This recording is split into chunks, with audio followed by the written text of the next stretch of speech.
पश्चिम बंगाल में राजनीतिक वर्चस्व के लिए हिंसा हो रही है तो महाराष्ट्र में मजहबी वर्चस्व के लिए हिंसा हुई। पश्चिम बंगाल में कार्यकर्ता और वोटर का वैचारिक झुकाव देखकर हमला किया जा रहा है तो महाराष्ट्र में धर्म पूछकर खून बहाया जा रहा है। मुंबई में ठीक उसी तरीके का हमला हुआ जिस तरह पहलगाम में आतंकी हमला हुआ था। मित्रों, 22 अप्रैल 2025 को पहलगाम में आतंकी हमला हुआ था। धर्मांध दहशतगर्दों ने धर्म देखकर, नाम पूछकर निर्दोष हिंदुओं की हत्या की थी। गोली मारने से पहले यह सुनिश्चित किया था कि मरने वाले हिंदू हों। यह आतंकी हिंसा और कट्टरपंथ का सबसे विषैला मिश्रण था। मित्रों, पहलगाम आतंकी हमले के 1 साल 5 दिन बाद फिर उसी पैटर्न पर हमला हुआ है। पहलगाम से करीब 2100 किलोमीटर दूर मुंबई के मीरा रोड इलाके में 2 सुरक्षा गार्ड्स पर हमला हुआ। हमलावर ने पहले पीड़ितों का नाम पूछा, उनका धर्म पूछा। जब उसे इत्मीनान हो गया कि सामने 2 हिंदू हैं तो उसने चाकू निकाला और हमला कर दिया। मित्रों, नाम पूछकर, मजहब देखकर हुआ यह हमला पहलगाम से भी ज्यादा खतरनाक है क्योंकि इस बार हमलावर अनपढ़ नहीं था, वो बॉर्डर पार से नहीं आया था। इसलिए हम मुंबई में हुए पहलगाम पार्ट 2 का अब विश्लेषण करेंगे। मित्रों, रविंद्रनाथ टैगोर ने कहा है कि जब मन संकीर्ण हो जाता है तब वो सत्य को नहीं देख पाता और विभाजन को जन्म देता है। सही विभाजन, और यही विभाजन जो है वो कट्टरता का सबसे खतरनाक और हिंसक रूप है। इतना हिंसक कि अमेरिका में पढ़े लिखे आदमी को भी कट्टरपंथी हमलावर बना देती है। इस संकीर्ण विभाजन को समझने के लिए पहले संक्षेप में बताते हैं कि मुंबई में हुआ क्या। मुंबई के मीरा रोड के पास 31 साल के जुबैर अंसारी ने 2 सिक्योरिटी गार्ड्स राजकुमार मिश्रा और सुब्रोतो रमेश सेन पर चाकू से हमला कर दिया। जुबैर अंसारी की राजकुमार मिश्रा और सुब्रोतो सेन से कोई रंजिश नहीं थी, कोई झगड़ा नहीं था। फिर उसने हमला क्यों किया? मित्रों, अब हम जो बताने जा रहे हैं उसे बहुत ही ध्यान से सुनिए और समझिएगा क्योंकि मुंबई में जो हुआ वो पहलगाम पार्ट 2 है। इसे हम पहलगाम पार्ट 2 क्यों कह रहे हैं, पहले इसे समझ लेते हैं। हमले में घायल सुब्रोतो सेन ने पुलिस को बयान दिया। इस वक्त स्क्रीन पर मेरी बाईं तरफ आप इस बयान की कॉपी देख रहे हैं। सुब्रोतो के बयान का एक एक शब्द बहुत ध्यान से सुनिए। उन्होंने पुलिस को बताया कि 27 अप्रैल को दोपहर करीब 3 बजे एक अनजान आदमी मेरे पास आया और मुझसे पूछा, क्या आगे कोई मस्जिद है? मैंने उससे कहा, हाँ, दाईं ओर एक मस्जिद है। उसने मुझसे पूछा, मस्जिद का नाम क्या है? मैंने उससे कहा, मुझे नाम नहीं पता है। उसने मुझसे फिर पूछा, क्या तुम हिंदू हो? मैंने उससे कहा, हाँ। समझिए, इस अनजान आदमी ने पहली ही मुलाकात में सुब्रोतो से उसका धर्म पूछा। आपने कभी सुना है कि कोई किसी अनजान से उसका धर्म पूछता हो? धर्म पूछने के बाद यह अनजान आदमी चला गया। सुब्रोतो ने पुलिस को बताया कि सुबह करीब 4 बजे मैं चाय पीने के लिए दुकान पर गया। सवाल पूछने वाला आदमी भी वहीं पर आ गया। मैंने चाय पी और करीब 4:30 बजे अपनी ड्यूटी पर लौट आया। इस बीच सवाल पूछने वाला आदमी मेरे पास आया और कहा, क्या तुम हिंदू हो? ये पूछते हुए उसने मेरा दाहिना हाथ पकड़ा और चाकू से वार कर दिया। फिर हमलावर सुपरवाइजर के केबिन में पहुंचा। वहां सुपरवाइजर राजकुमार मिश्रा से पूछा, क्या तुम हिंदू हो? फिर कहा, कलमा पढ़ो। मिश्रा कलमा नहीं पढ़ पाए, इसलिए उन पर चाकू से हमला कर दिया। मित्रों, ठीक वही पैटर्न जो पहलगाम में हुआ। पहले पीड़ितों का नाम पूछा गया, उनकी धार्मिक पहचान सुनिश्चित की गई। वो मुसलमान है ये तय करने के लिए उन्हें कलमा पढ़ने को कहा गया। जब ये साबित हो गया, तय हो गया कि वो मुस्लिम नहीं है, तब उन पर हमला किया गया। पहलगाम में गोलियां चलाई गई थी, मुंबई में चाकू से वार किया गया। पहलगाम में पीड़ितों की जान चली गई, मुंबई में पीड़ित अस्पताल में भर्ती हैं। समझिए, पहलगाम और मुंबई में 2100 किलोमीटर की दूरी है। पहलगाम और मुंबई की घटना में 1 साल 5 दिन का अंतर है, लेकिन दोनों घटनाओं के पीछे कट्टरपंथ का जहर एक है, मकसद एक है, विधर्मियों को निशाना बनाना। मित्रों, ये कितना खतरनाक ट्रेंड है, इस पर हम विस्तार से चर्चा करेंगे, लेकिन पहले सुनिए घायल सुब्रोतो सेन को अस्पताल पहुंचाने वाले नायाब शेख क्या बता रहे हैं। सुब्रोतो को कहाँ चोट लगी? पीठ पे लगी थी खाली। अच्छा, पीठ पे चाकू के निशान? हाँ, चाकू के। और जो मिश्रा करके थे, राजेंद्र कुमार मिश्रा जी को वो अपना चले गए थे अपना अकेले हॉस्पिटल। आपके आने के पहले चले गए? मेरे पहले ही हो गया था ना, ये सब बाद में आया था मैं। अच्छा, तो उनको कहाँ चोट लगी थी? सुब्रतो ने बताया कुछ? सुब्रतो पीठ पे मारा था उनके। वो बोला था कि ज्यादा मिश्रा जी को लगी है, उससे ज्यादा बातचीत तो हो नहीं पाई, बस इतना बोला कि उस साइको पागल था, मार रहा था, ऐसा कुछ बस इतना बोला था उसने। हाँ। मित्रों, प्रसिद्ध वैज्ञानिक अल्बर्ट आइंस्टीन ने कहा है कि अंधविश्वास और कट्टरता ज्ञान के सबसे बड़े शत्रु हैं।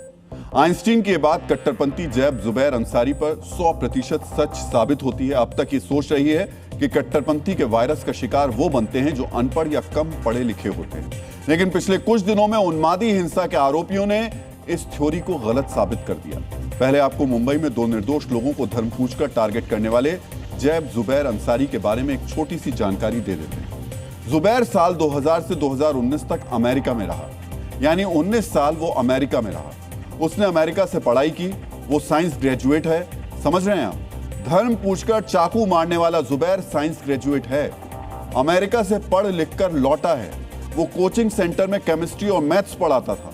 उसका परिवार अब भी अमेरिका में ही रहता है। मित्रों, सोचिए, कहा जाता है कि साइंस मैथ्स जैसे विषय पढ़ने वालों की सोच को तर्कसंगत और वैज्ञानिक बनाते हैं। माना जाता था कि वैज्ञानिक सोच के लोग कट्टरपंथी नहीं हो सकते क्योंकि वो तार्किक सवाल पूछते हैं। लेकिन पिछले कुछ समय में कट्टरपंथ के वायरस ने कथित पढ़े लिखे लोगों के दिमाग को जहरीला बना दिया है। ऐसा एक बार नहीं हुआ है। 10 नवंबर 2025 को दिल्ली में लाल किला के सामने आत्मघाती बम धमाका करने वाला उमर नबी डॉक्टर था। इस धमाके की साजिश रचने वाले 4 आरोपियों में 3 डॉक्टर थे। फरीदाबाद में जिस आतंकी मॉड्यूल का पर्दाफाश हुआ था उसमें डॉक्टर और मेडिकल प्रोफेशनल्स शामिल थे। 2025 में पुलिस ने पुणे में अलकायदा से जुड़े जुबैर हैंगर गेकर को गिरफ्तार किया गया था। जुबैर सॉफ्टवेयर इंजीनियर था। टीसीएस में धर्मांतरण करने वाले सभी कट्टरपंथी सॉफ्टवेयर इंजीनियर थे। मित्रों, लिस्ट लंबी है, समय की पाबंदी है, इसलिए हमने सिर्फ चंद नाम आपको बताए हैं। सवाल यह है कि आखिर doctor, engineer, medical professionals, software engineer ये कैसे कट्टरपंथी बन रहे हैं? इनके दिमाग को कट्टरपंथ का वायरस कैसे संक्रमित कर रहा है?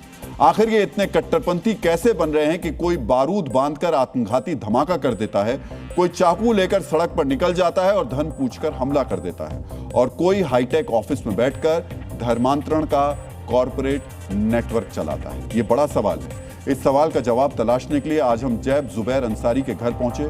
जुबैर किराए के फ्लैट में रहता था। हमारे संवाददाता उसके फ्लैट के बाहर पहुंचे। दरवाजे पर कट्टरपंथ का पहला सबूत मिला। मित्रों, बहुत ध्यान से देखिए, हमें जुबैर के फ्लैट के बाहर क्या मिला। जो आरोपी है वो किस हद तक रेडिकलाइज था, किस तरह से धर्मांध था, वो तस्वीर हम आपको दिखाते हैं। उसके दरवाजे की ये तस्वीर है।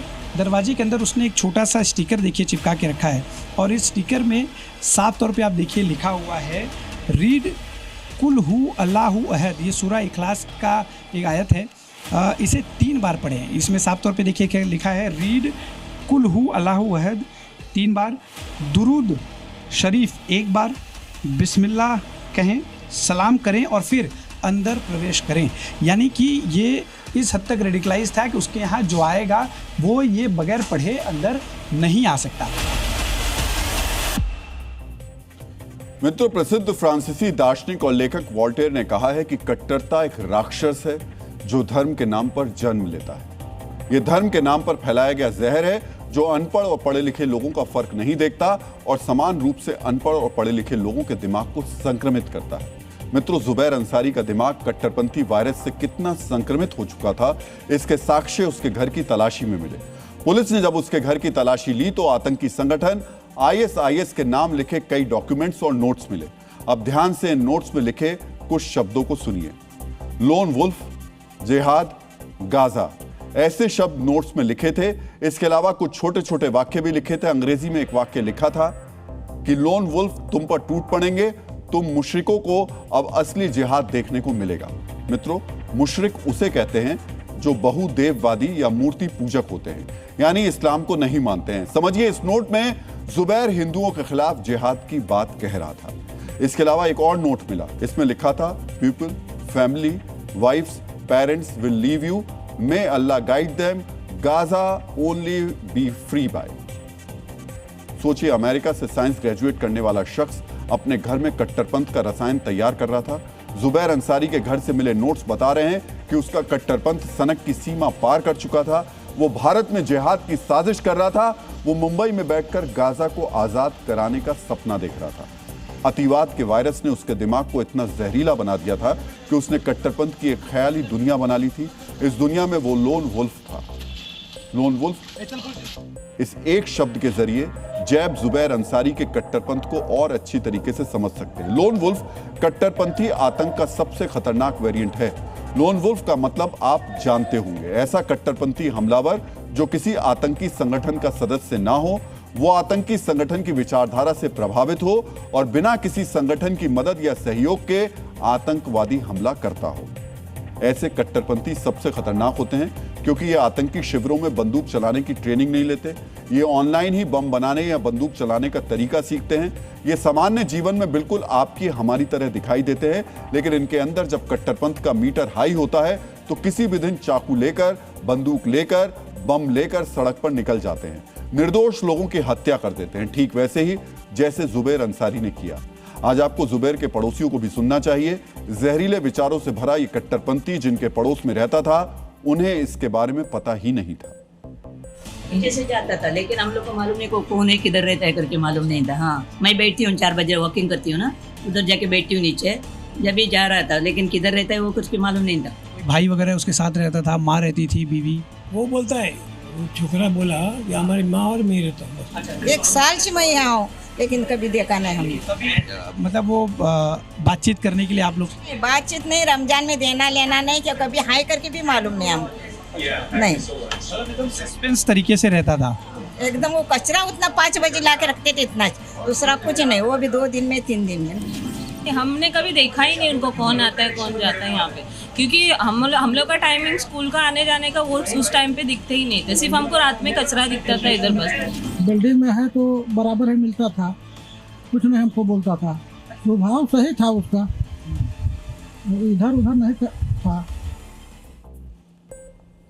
मित्रों, फ्रांसीसी दार्शनिक डेनिस डिडोरो ने कहा है कि मानव इतिहास में कट्टरपंथ ने बुराई से कहीं ज्यादा नुकसान पहुंचाया है। बुराइयां मानव सभ्यता को नुकसान पहुंचाती हैं, लेकिन कट्टरपंथ मानव सभ्यता का विनाश करने की साजिश रच रहा है। इसीलिए कट्टरपंथ मानव सभ्यता के लिए किसी भी बुराई से ज्यादा बुरा और खतरनाक है। भारत के लिए खतरा बने कट्टरपंथ को खत्म करने के लिए इसकी जड़ की तलाश की जा रही है। एनआईए के साथ मिलकर महाराष्ट्र की एंटी टेररिज्म स्क्वाड मुंबई में हुए पहलगाम पार्ट 2 की जांच कर रही है। एटीएस जांच कर रही है कि क्या हमले की साजिश पहले से रची गई थी। एजेंसियां जुबैर अंसारी के digital footprint, mobile device, browsing history और कम्युनिकेशन रिकॉर्ड्स को खंगाल रही हैं, ताकि ये पता लगाया जा सके कि वो किस किस के संपर्क में था, उसके नेटवर्क में कोई और भी शामिल था या वो अकेला ही था, क्या उसका रिश्ता ISIS के किसी मॉड्यूल से था।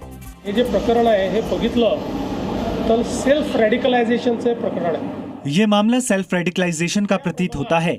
आरोपी के घर से कुछ किताबें और आपत्तिजनक सामग्री बरामद हुई है। प्राथमिक जांच में ये सामने आया है कि वो कट्टरपंथ की ओर झुक गया था और उसके मन में जिहाद के नाम पर हिंदू समुदाय के लोगों पर हमला करने का विचार था, जिसके चलते उसने इस घटना को अंजाम दिया। इस मामले की जांच फिलहाल ATS और NIA कर रही है। आता ATS आणि NIA ची मदत घेऊन। मित्रों, मुंबई में हुआ पहलगाम पार्ट 2 सिर्फ एक कट्टरपंथी हमला नहीं है, ये भारत में दरमहंद कट्टरपंथी जहर के विस्तार का सबूत है। ये साक्ष्य है कि भारत में कट्टरपंथियों का educated lone wolf module active है। यही मॉड्यूल दिल्ली में बारूदी विस्फोट करता है, मुंबई में धर्म पूछकर हमला करता है। ये इसलिए भी खतरनाक है क्योंकि इसे पकड़ना बहुत मुश्किल है। अब सोचिए, अमेरिका से पढ़कर आए साइंस टीचर पर भला किसी को कैसे शक होता कि वो कट्टरपंथी हमलावर हो सकता है। डीएनए मित्रों, ये इसलिए भी खतरनाक है क्योंकि अब कट्टरपंथ की क्लास किसी जंगल में, किसी आतंकी शिविर में या आतंकी मदरसे में नहीं लगती है। अब ये क्लास ऑनलाइन लगाई जाती है। इस ऑनलाइन क्लास में कट्टरपंथी जहर पीने वाले जुबैर अंसारी जैसे लोग चाकू लेकर सड़क पर निकलते हैं और धर्म पूछकर हमला कर देते हैं। किसी दिन कोई सन की बंदूक लेकर निकलेगा, किसी दिन कोई बम लेकर निकलेगा और सैकड़ों निर्दोष लोगों की जान ले लेगा। इसीलिए मुंबई में हुआ पहलगाम पार्ट 2 सिर्फ एक अपराध नहीं है, ये राष्ट्रीय सुरक्षा के लिए बड़ा खतरा है। जरूरी है कि हम चौकन्ने रहें, अपने आसपास उन लोगों पर नजर रखें जो जुबैर अंसारी की तरह लो प्रोफाइल रहते हैं और किसी दिन चाकू लेकर सड़क पर निकल पड़ते हैं और धर्म पूछकर हमला करते हैं, उनकी जान लेने की कोशिश करते हैं।